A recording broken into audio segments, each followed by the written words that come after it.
Kabajamtoota daawwattoota keenya egaa kan daawwataa jirtan qophii addaa televezyiinii OBS qophii addaa keenya har'aatiin itti gaafatamaa sab-qunnamtii addaa bilisummaa Oromoo obbo Battee Urgeessaa dhimmoota siyaasaa fi dhaabni isaanii itti jiru irratti marii gochaa jirra. Ammas marii keenyatti fufna kabajamtoota daawwattoota keenya mee amma paartiin isin sab-qunnamtii taatanii tajaajiltan adda bilisummaa Oromoo akkuma jalqaba kaasne umurii dheeraadhaa lakkoofsisedha. Addi kun komii alaa jiruun waggoota baay'ee carraawwanii gara injifannootti sageessu dhabeera warri jedhanii sin komatanis jiru. Akka fakkeenyaatti kan akka lakkoofsa Itoophiyaatti bara 1983 jijjiirama amma waggaa 2 waggaa 3 keessatti miidiyaadhaanis amma nuti illee itti jirru kan carraawwan akkasii kana dhiibbaan irratti godhame jedhaniituma injifannoo bira dabarsuudha. Kanaaf dhaabni kun waggoota 40-50 kana qancareera firiin buusu warri siniin jedhan jiru. Maalime dhaabni kun mul'anni isaa fuulduraa maal ta'uu danda'attanii yaaddu? Dhiibbaa dhumti kun otoo jiru jechuu kooti. Kan fireen buusu jedhu baay'een morma. Fireen isaa naafse. Har'a afaan kanaan teenye miidiyaan afaan kanaan baname mana barumsaa jalqabarraa afaan kanaan baranne akkanatti of ibsuu danda'uun bu'aa qabsoo adda bilisummaa Oromooti. Namni fe'e kana haaluu hin danda'u. Naannoon har'a Oromiyaa jedhamtee irratti falmaa jirru kun kan taraarame sirni federaalizimii kun kan utubame adda durummaadhaan wixinee adda bilisummaa Oromoo dhiyeesse. Otoo adda bilisummaa Oromoo hin jiraatu ta'e tarii mirgoonni sabaaf sablammoota illee sadarkaa kanatti hin eegaman.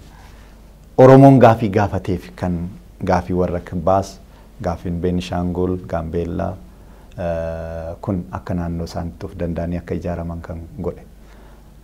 Malee olaantummaadhaan Tigreen olaantummaadhaan sirna dargii dhabamsiise Eertiraan biyya ofii bilisoomsatte sirnichi dhufuslaa sirnichuma unitarii yookaan tokkummaa olaantummaa Tigreetiin utubamu ta'a. OPDO'n kabajaa sana argattee hanga sana mirga Oromoo bicus taatu deebisuuf yaaluun dhiibbaa ABO'n jiraachuu isaatirraa dhufedha.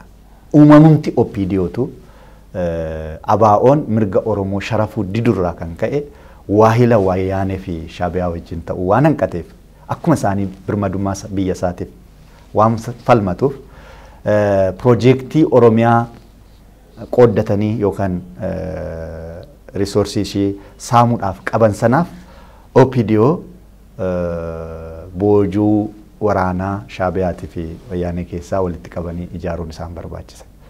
Isaanumtuu hundeeffamuun isaa dhiibbaa qabsoon Oromoo irra jiruuf. Kanaaf qabsoon Oromoo wareegama baay'ee kaffaleera, gootota baay'ee itti dhabneerra, jagnoota baay'ee itti dhabneerra, hayyuu baay'ee itti dhabneerra. Akkasumas garuu har'a akka kanatti sadarkaa kana qabsoon kun akka ga'u taasisanii jiru. Kanaaf bu'aa maleedha inni jedhu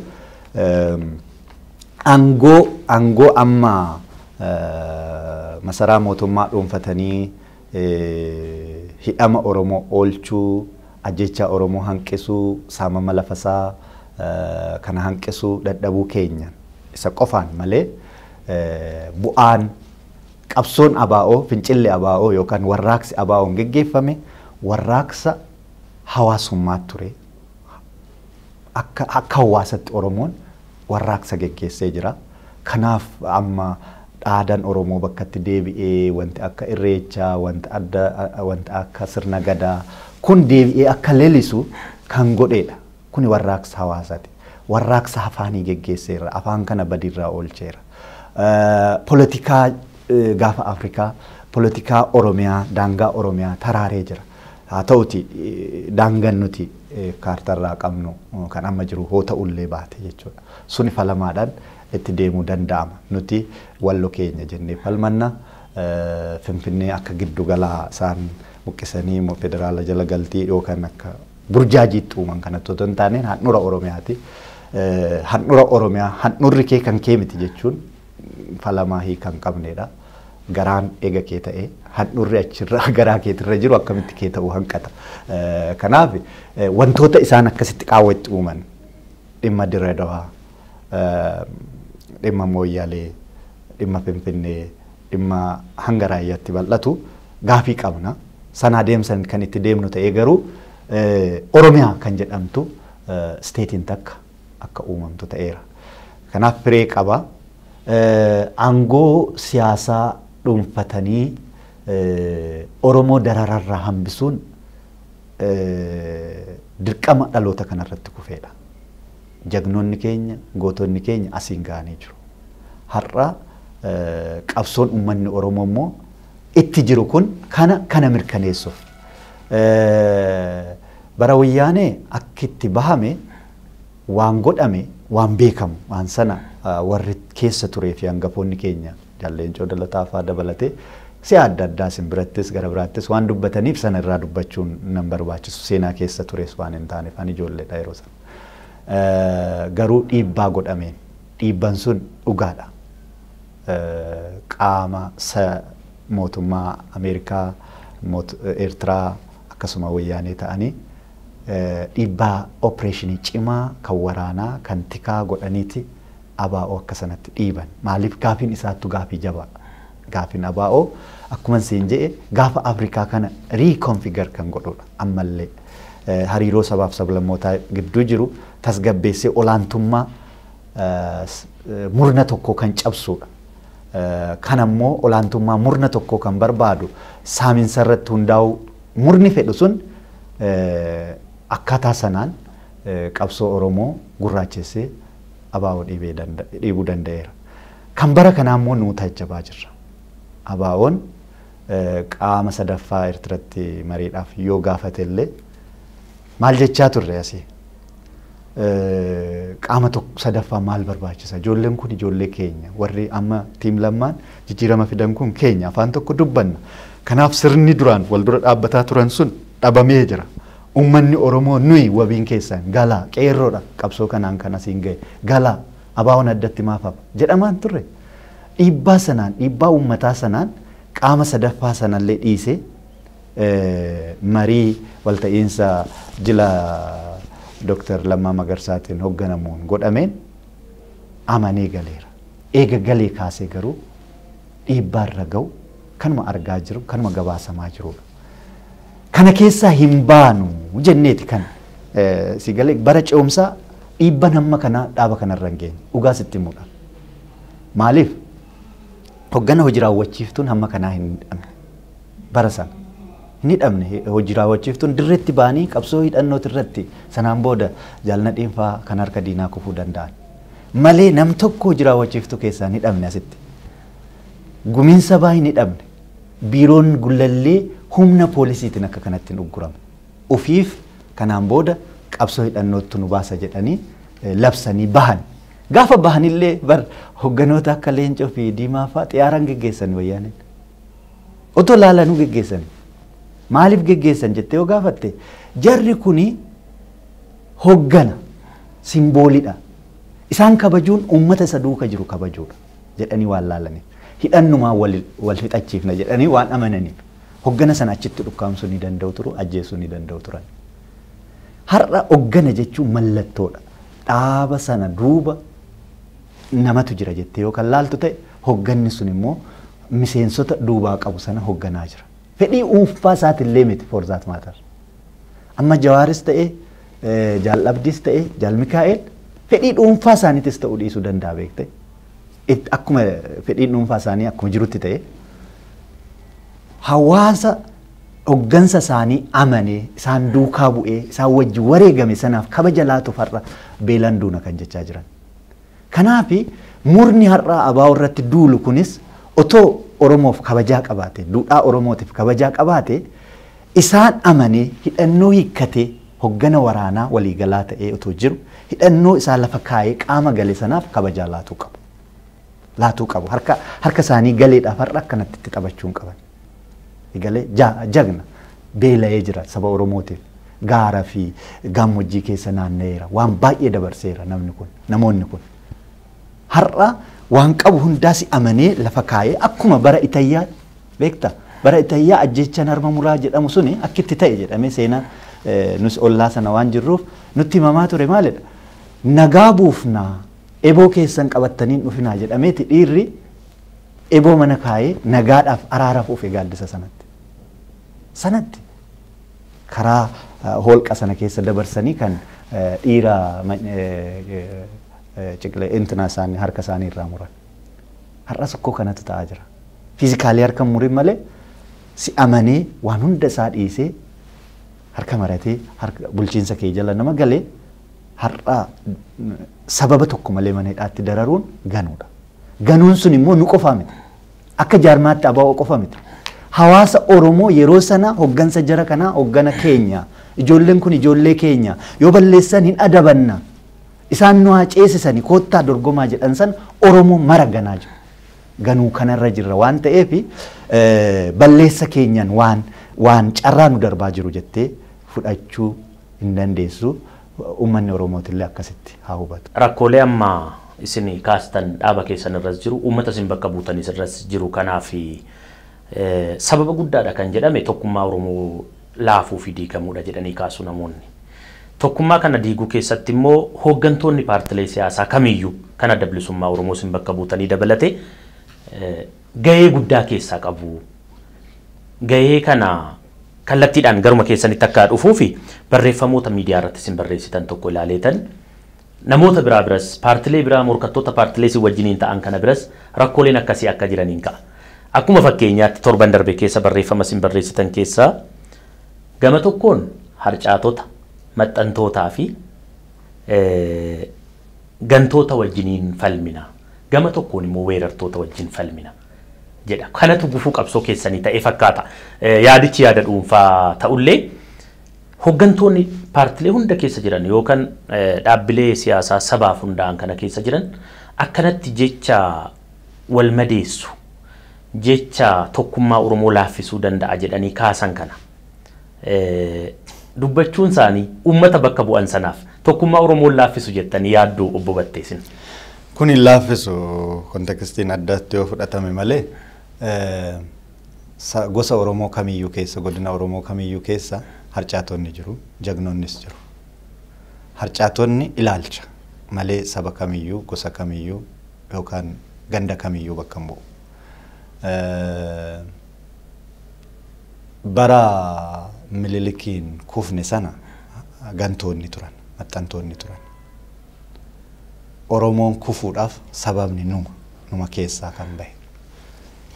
Yoggaa gootonni biraa sirna sana dura dhaabbatanii weerartoota falman weerartoonni warra alaati beeki kan achirratti ani kaa'eessa. Weerartoota yeroo falminu harcaatonni keessa keenya ammoo gantoonni keessa keenya ammoo numa keessaa ta'anii nutti dhukaasu. Diinan falmuun salphaadha. Maaliif akkaataa tokko taatee diina dura hoo dhaabbattu afaan kee hin beeku, tarsiimoo kee hin beeku, qorqalbii kee hin beeku, waan ati itti aansitee fudhachuu maltu hin beeku waan ta'eef salphatti irra aanta diina. Nama si keessaa ganee garuu diinaaf waraanu. Nama si keessaa achi bahee isaa wajjin as sitti dhufu isatu sitti hammeessa. Waraarii Habta Goorgis diinagdee fa'aa biyyattiin tun harka isaatti kuftee turte. Goobana Daacee fa'aa biyyi tun harka isaatti kuftee turte. Waraana guddaa kan sochoosan isaan. Qorqalbii Oromoo kan beekan isaan. Eegalee. Namni tokko jarri amma jiru kun giddugala kanarraa waan maddaniif waan garee giddugalaa bakka bu'aaf itti fakkaata. No. Warra giddugalaa cabsaniiti bara. Gullallee irratti waraanni jalqaba. Gosuma isaanii keessa'u gosumaanuu qoodaniiti galaanii fi abbichuu wal lolchiisaniiti bara kan dhufan. Eegalee. Kana Oromoon hundi itti gammadee miti. Cabsaa dhufan. Finfinnee irratti tarii seencharii tokkoof wal dura dhaabbachuun kan ture. Otoo Dabra Birhaan kan jedhamu kanan darbin gidduu kanatti lola guddatu ta'aa ture. Gara tokkotti maxxananii nu keessaa tokko gamas goranii godhuun bara sanas kufaatiif nu saaxile. Bara dargiitis akkasuma wal dhabne gareen tokko sirna wajjin bobaa sirnaa jala galee warra kan keenyaa saaxiluudhaan. Bara Ihaadegis isaanuu ragaa ba'an ergamtuu turre karaa agarsiistuu turre nu murtii tokko hin qabnu jedhan miti ufii isaaniiti. Nuyi ture balleessan kan jedhan miti akkasitti kan eenyu jedhan. So otoo pidiyoon jiraachuu baatte karaa agarsiisuu baatte afaan Oromoo hiikuu fi baatte wayyaaneen akka kanatti Oromootti roorrestu. Akka sanatti Oromoo hin cabsitu. Isini garee Oromoo isa tokkoon maxxantoota jettu. Gareen Oromoonni tokko immoo isiniin maxxantoota jedha. Hanga yoomitti Oromoon maxxantoota waliin jechaa injifannoo dhabee jiraata waan jedhu achuma akka kaastanii. La kana maxxanu eenyu akka maxxane hin laala. Eenyu birmadummaan gama tokkoon weerartoota kanaan lolaa jirra. Eegale isaaniin Finfinnee irrattis ta'ee bakka akkamiitittu Abiyyuu Galataa bar Mallasiin hanga harkaa wal qabatu gaan bara chaartarri kun wixinamu kana dhimma wallootiif dhimma Finfinnee irratti. Harvard University graduate, lawyer, University Finfinneetti law school diinii kan ture, hoogganaa adda bilisummaa Oromoo ka ture, jaal Abiyyuu Galataa. Akkasitti falamaa qabee dhimma raayyaa, dhimma walloo, dhimma Finfinneetiif heera wixinamu sanarratti yoggaa falamaa godhu gareen immoo isaanitti maxxane kuni maaliif kana gaafattu kun saba achi jiraatu haa murteessu. Yookaan Finfinneen kan sabaaf sablammootaa taate je'eeti achi as falam. Egaa ammaati kan murteessuu qabdu ani jedheef miti. Gochaan kan mul'atu. Eentu dantaa Oromoo sharafee alagaa jala deemaa jira. Eentu dhibee Oromoo jalqaba furu otoo aangootti qabu, otoo mirgatti qabu, otoo taayitaa irra jiru ammoo jaarmiyaalee Oromoo diinoomsatee har'a fiizikaalii hoogganoonni Oromoo kan ABO keessumattuu harka mootummaa naannoo Oromiyaa jiru. Poolisii Oromiyaati kan isaan qabee jiru. Iddoo adda addaatti kan isaan daddabarsaa jiru. Poolisii federaalaa illee miti. Kan kafaa'ottu federaalaan qabame malee. Warri federaalaan qabaman akkuma jirutti ta'e. So eentu dantaa eenyutiif hojjetaa jira kan jedhu uummannis argaa jira. Kan nu dubbannu ol. Abbaan of jajaa qofa. Abbaan waan nufi bareechee dubbachuu danda'a. Nuti garuu otoo hin maxxanna jenne har'a miti. Gaaf sana opiidiyoon hin uumamtu turte. Seegalee dantaa Oromoo sharafee ABO'n murnoota biraatiif buluudhaaf fedha otoo agarsiise ABO wajjin hojjetu ture. Kana Abbo Isibaat fa'aa interviyuu adda addaa irratti dubbatanii jiru. ABO barbaadaa turre, ABO ofitti madaqsuuf yaalaa turre, ABO wajjin hojjechuuf barbaadaa turre, ABO'tu dide. Maaliif ABO'n dide? ABO'n nuti jaarmiyaa walaba. Isiniif keettoo hin taane. Dantaa qabna. Dantaan suni Oromiyaa bilisoomsuudha. Isin nu wajjin waahila yoo ta'u barbaadan very important. Waahila nuuf ta'u yoo barbaadan waahila qabsoo hin taana dargii barbadeessu irratti garuu Oromiyaa keessattis ta'e constituency keessan Tigraayin alatti hojii siyaasaa fi hojii waraanaa geggeessuun qabdanidha. ABO'n kana ejjennoon isaa. Nutumsa sirna dargii barbadeessu irratti wal taana. Garuu hojii siyaasaa Oromiyaa keessatti hojjechuu hin dandeessanidha. Hojii siyaasaa jechuun maal jechuudha? Waan akka OPDO ijaaranii Oromoodhaaf kanatu wayya jedhanii nama Oromiyaa keessatti ijaaranii dabballee leenjisan kana jechuudha. Kana otoo maxxantummaa barbaanne gaafas isaanitti maxxanne waan isaan jedhan sana jennee fudhannee deeggarsa waraana isaaniitiin waan tokko arganna turre. Achiin booda immoo yoo itti galte akkuma isaanii sana Oromaaraa jecha dantaa Oromoo kana sharafaa waan amma riitorikiin amma keessa jiru kan nuyi shakkinee biltsiginnaa ittiin mormaa jirru sirna federaalizimii kana dhabamsiisutti deemama. Warri isaanii wajjin tumsa godhatanii jiran kun warra sirna federaalizimiin barbaannedha.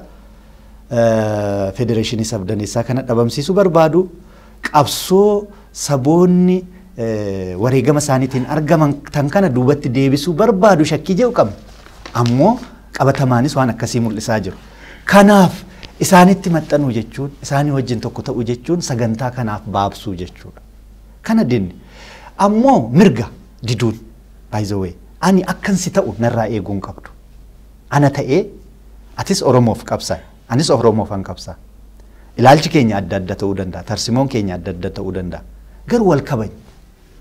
Filannoon immoo kan eenyuti? Kan uummataati. ABO'tu uummata bakka bu'a. KFO'tu bakka bu'a. Biltsiginnatu bakka bu'a. Bilisa taanee hundi keenya sagantaa keenya uummatatti dhiyeessinee waan fedhe waliin haa jennu. Sana murtii dhumaa kan kennu abbaan seeraa Oromoo ta'uu qaba.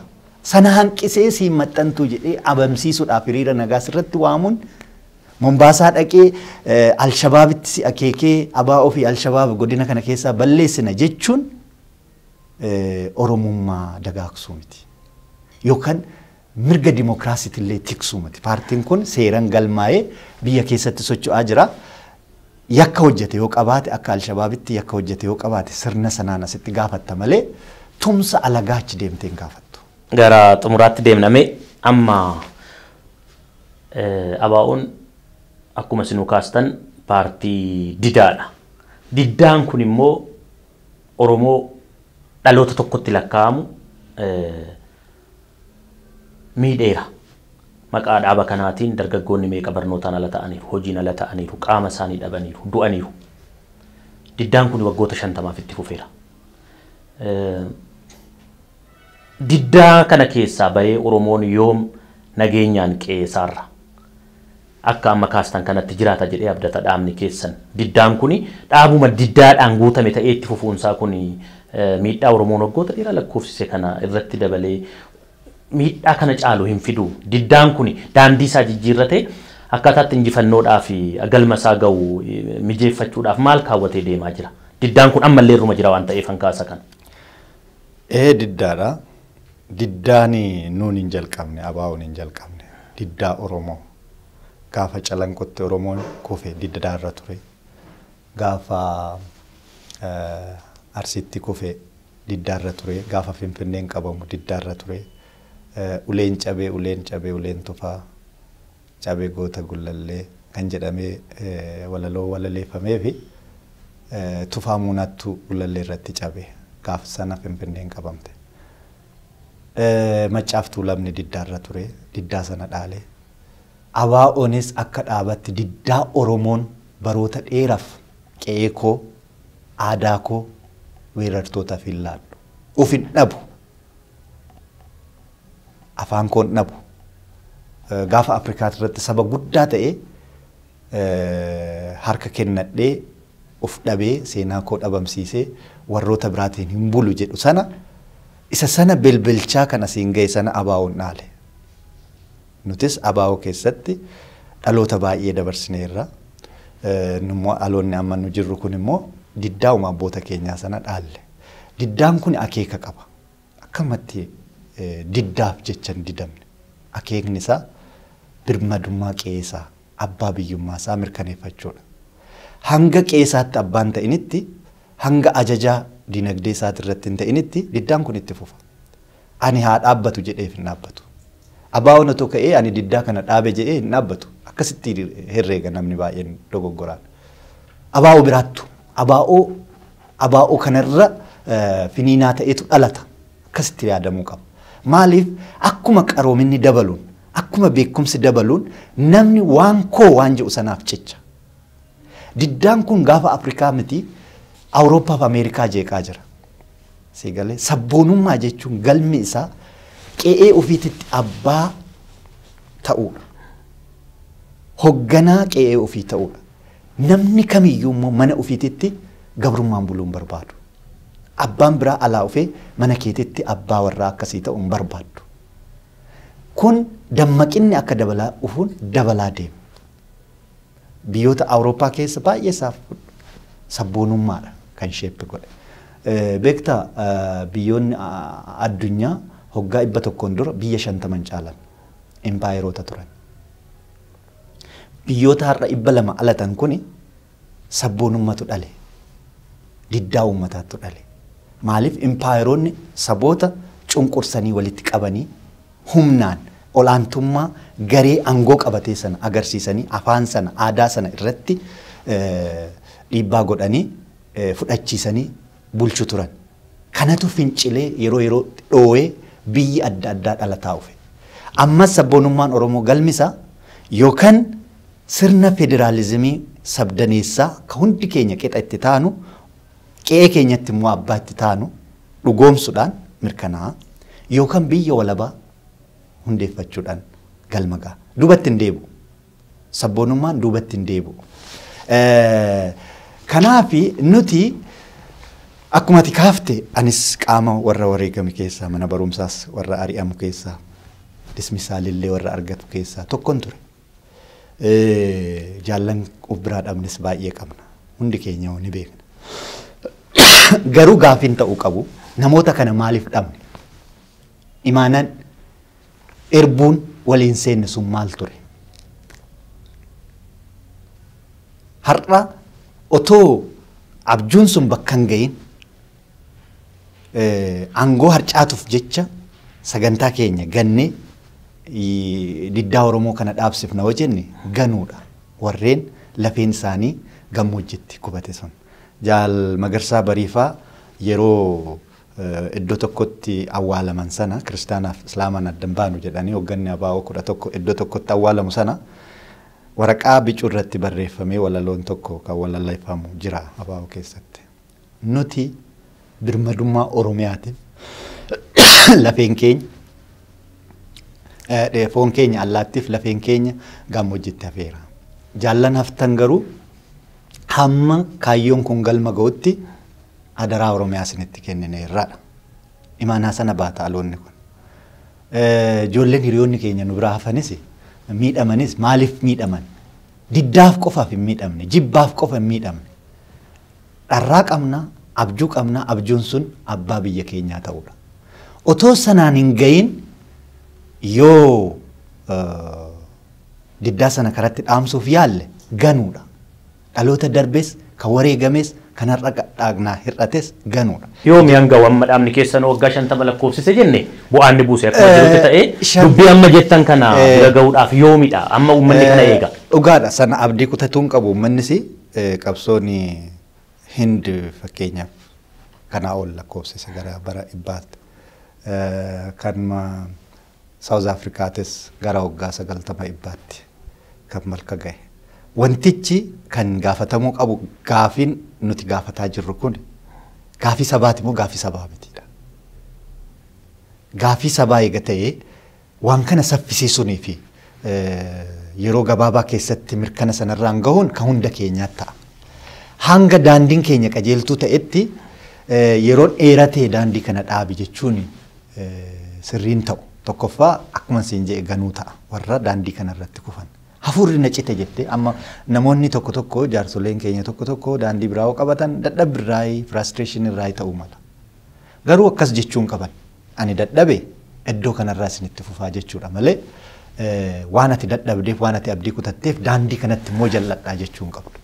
ABO'n illee akka hoogganaa ABO'titti yooma dadhabe illee yooma isaa gamte illee Oromoo kanaan booda itti fufa. Daandii kanaaf qabsoofne jaallan baay'ee itti dhabne ammoo kunoo as geenye itti fufaa jedha malee lakkii kanaan booda hin barbaachisu Oromoof abbaa biyyummaan yookaan mirga birmadummaan jedhee sharafuu fi karaa qabsoo dabsuudhaaf hin jiru. Erbuun nyaannu jechuun piraayimarlii isa kana jechuudha. Sirriidha. Xumuratti deemna kabajamtoota daawwattoota keenya obbo Battee wajjiniin marii bal'aa gochaa jirra haala siyaasaa Oromoo akkasumas kan biyyaa irratti. Namoonni baay'een hooggantoonni siyaasaa akka keessanii miidiyaa irrattis yoo dhiyeessinu yoo arginus Oromoo kan dadhabsiise tokkummaa dhabuu isaatii jedhu. Anillee jalqaba irratti gaaffii koo kanaafan waa'ee tokkummaa irra deddeebi'e. Dhaaba keessan keessas ta'e paartilee ollaa keessan jiran dhimma sabaatiif mana bahaa wajjiniin tokkummaan isin qabdan. Tokkummaa Oromoo ijaaruu irratti ejjennoon ABO'n qabu. Kan keessoosaas, kan ollaasaas, kan paartii isaan morkatu wajjinis Oromoo tokkoomsanii galma Oromoon barbaadu amma dhuma irratti Oromoon hin barbaada jennu kana biraan ga'uudhaaf ejjennoon dhaaba keessanii maali? Dhaloota irraa maaltu eegama otoo kanaan xumurre? Jennoon keenya xaliiladha. Sagantaa siyaasaa keenyas Oromoon saba tokko, hiree tokko, biyya tokko qabaa jenna. Jechoonni kun baay'ee cimoodha. Saba tokko, hiree tokko, biyya tokko qabna. Kanaaf argitee hin gaddumallee miidiyaa tokko irratti maqii uftee waa'ee Finfinnee maa dubbattaa biyya tokko qaba. Inni mandii jiru waa'ee Finfinnee sagalcha. Inni Cinaaksan jiru waa'ee Finfinnee sagalcha. Oromoon saba tokko eega taatee hiree tokko qabda. Kanatti amanna. Tokkummaa sabaa jechuun fi tokkummaan jaarmiyaalee siyaasaa immoo gargar. Isa sana otoo akkasitti fiduu baanne jedheen amanaan. Namni yaadan gargar ta'uun dirqama saba kana qoodutti deemuun qabu. Kan ta'aa jirutu kana ta'ee as keessatti kaasna. Kuni dogoggora. Namni yaada isaatiin tarsiimoo isaatiin saba kanaaf qabuun dorgomuu hoggaa qabu ani waan naannoo sanaa aladheef jedhee kaasuun dadhabina nama sanaati jalqaba. Murnoonni adda addaas yoo uumaman murna gosa tokkoo fi laga tokko himatu ta'uun dogoggora. Garuu har'a qabsoo birmadummaarra jirra akka saba tokkootti dhaabbachuu qabnaadha nuyi kan jennu. Malee paartiin tokko qofa ta'uu qaba Oromoo fi paartileen hundi walitti cafaqamanii tokko haa ta'anii miti. Garuu yeroo qabsoo birmadummaarra jirtu saba biyya tokkoof qabsooftu hoggaa taatu alaabaa tokko jalatti kaayyoo tokko jalatti otoo galtee gaariidha. Sanaan booda waan fixattu fixatta. Amma immoo mootummaan aangoorra jiru kun waan jennu kana otoo ilaalcha kennee fi amma silaawuu paartii baay'ee liqimseennu saditti akkasitti galche isaan sadeen kana wajjin taa'ee egeree Oromootirratti hoggoroo Oromiyaatirratti lammiilee Oromiyaa tasgabbiin jiraachisuu irratti alagaa ilkaan nutti qaratu kana tokko taanee ofirraa ittisuu irratti otoo roolii walitti qabuu fudhate abbaan kana jibbu hin jiru. Maaliif saba sanaaf qabsoofna sabni sun immoo nagaan akka jiraatu barbaanna. Nagaa isaa booressuu keessatti nuyi gahee qabna yoo ta'e sana avoid godhuudhaaf yookaan hambisuudhaaf nageenya isaatiif gama keenya waan dandeenyu godhuudhaaf qophiidha. Afaan tokko otoo dubbannu magaala tokko keessa otoo jiraannu maaliif fixachuu dadhabna? Kuni bardaniin nurra hin kaayin. Maaliif nuyi viktimiidha.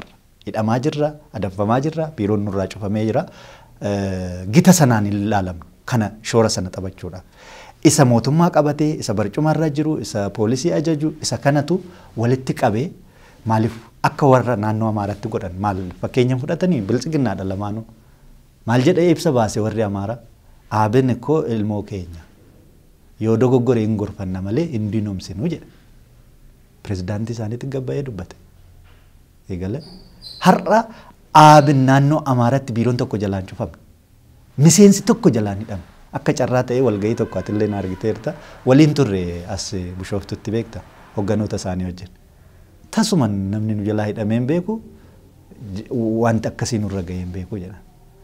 Look warreen alagaa naannoo sanatti warra socho'anii wajjin akkasitti wal ta'anii garaagarummaa isaanii immoo qabatanii wal dorgomu. Kabajamtoota daawwattoota keenya dhimmoota haala yeroo filannoo biyyaalessaa fuuldura kana filatamus ilaallatee keessoo fi walitti dhufeenya paartiin isaanii dhimmoota siyaasaa biyya kanaa wajjiniin qabu irratti marii bal'aa gooneerra obbo Battee Urgeessaa sab-qunnamtii addaa bilisummaa Oromoo stuudiyoo keenyatti argamtanii yaada bal'aa waan nuu kennitaniif baay'ee ulfaadhaan isinii jedha.